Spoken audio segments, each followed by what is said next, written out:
Now let us read the third paragraph. Tom thought further. Suddenly, he discovered something. One of his upper front teeth was loose. He felt lucky.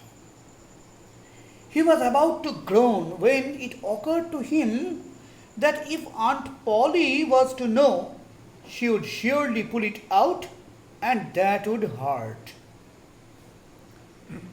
Tom thought further, which means Tom আরও ভাবতে শুরু করলো আরও কোনো অসুখ খুঁজে পাওয়া যায় কি না। হঠাৎ সে একটা কিছু আবিষ্কার করলো। কি আবিষ্কার করলো?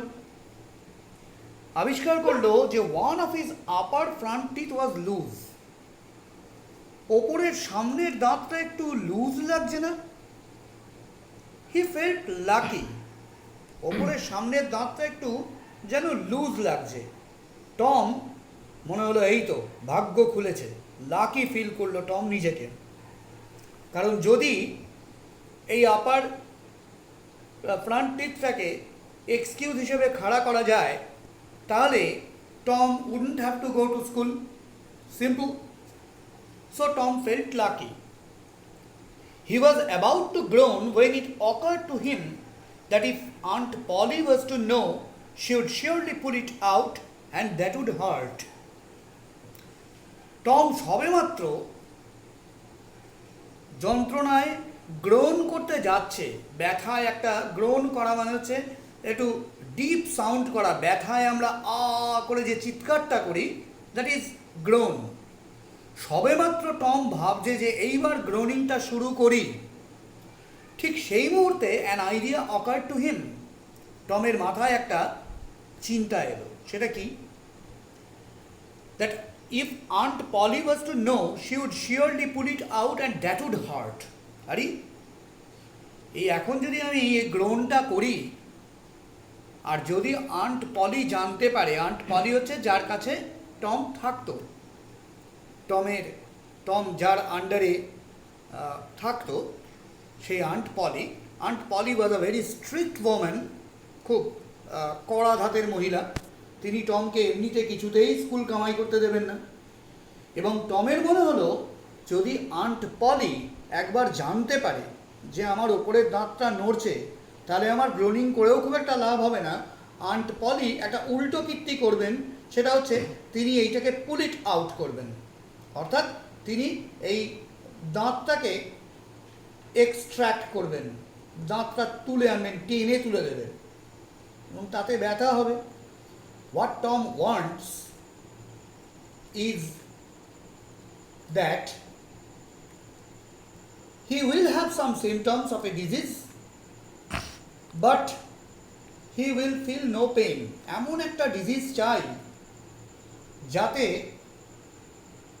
সে সিম্প্যাথি পাবে কিন্তু যাতে পেইন হবে না। ফলে এই দাঁতটাকে অজুহাত হিসেবে খাড়া করাটা টমের খুব একটা যুক্তিযুক্ত মনে হলো না। Tom thought he would hold the tooth in reserve for the present. Tom ভাবলো যে না, টুথের ব্যাপারটা এখন রিজার্ভেই রাখা যাক। এই মুহূর্তে টুথের ব্যাপারটা প্রকাশ করাটা ঠিক হবে না, কারণ যদি দাঁতটা টেনে খুলে দেয় তাতে প্রচণ্ড যন্ত্রণা হবে।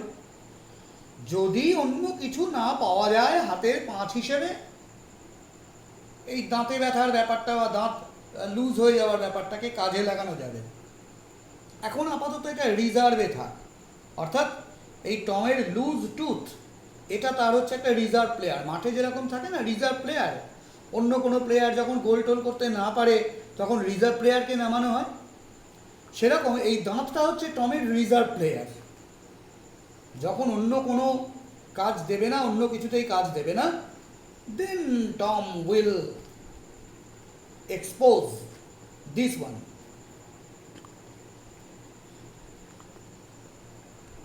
He remembered hearing from a doctor that a certain ailment could lay up a patient for 3 days and make him lose a finger.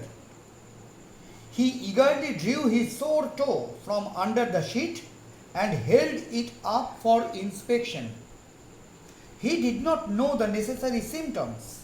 However, it seemed like a good chance. Tom fell to groaning, but his brother Sid slept on. তাহলে এবার কি হলো? টুথটাকে তো রিজার্ভে রাখা গেল। হঠাৎ টমের মনে পড়ল যে কোনো একজন ডাক্তারের কাছ থেকে সে যেন শুনেছিল যে এমন একটা অসুখ আছে, a certain ailment or certain illness is there, যেখানে পেশেন্টকে মোটামুটিভাবে 3 দিন শুয়ে থাকতে হয় এবং যদি সেটা সে না করে তাহলে তার আঙুল বাদ হয়ে যেতে পারে। অর্থাৎ এমন একটা রোগ আছে যে রোগে পেশেন্টকে দিন 3 অন্তত শুয়ে থাকতে হয়, রেস্ট নিতে হয় এবং সেটা না হলে আঙুল খসে যায়।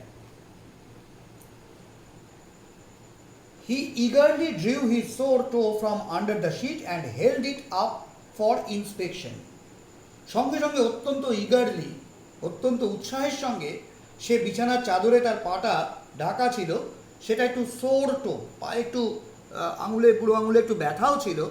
হ্যাঁ, খুব উৎসাহের সঙ্গে বুড়ো আঙুলটাকে বার করে খুব ইন্সপেকশন করতে লাগলো যে এমন কি কোনো রোগের লক্ষণ দেখা যাচ্ছে, কোনো সিমটম দেখা যাচ্ছে। He did not know the necessary symptoms, কিন্তু প্রবলেম হচ্ছে যে ওই যে রোগটার কথাও ভাবছে, যেখানে নাকি একজন পেশেন্টকে দিন 3 শুয়ে থাকতে হয়, সেই রোগের যে রোগ লক্ষণ বা সিমটম সেইটা টমের মনে পড়ছে না। যাই হোক, ইট seemed like a good chance, মনে হলো যে এই একটা ভালো সুযোগ আছে। হ্যাঁ, সুতরাং এটাকেই কাজে লাগানো যাক। Tom wanted to utilise or use his sore toe as an excuse of not going to school. সেই জন্য টম কি করলো? Tom fail to Groening. Tom এইবার গ্রোনিং করতে শুরু করলো, ব্যথায় চিৎকার করতে শুরু করলো। আমরা বুঝতেই পারছি যে ইট ওয়াজ আ ফলস গ্রোনিং। টম গ্রোনিং করতে শুরু করলো, যন্ত্রণায় চিৎকার করতে শুরু করলো। But his brother seed slept on. কিন্তু টমের পাশে শুয়েছিল তার ভাই সিড, সে ঘুমিয়েই চলল। সে মোটেই টমের এই গ্রোনিংয়ে কোনো পাত্তাই দিল না।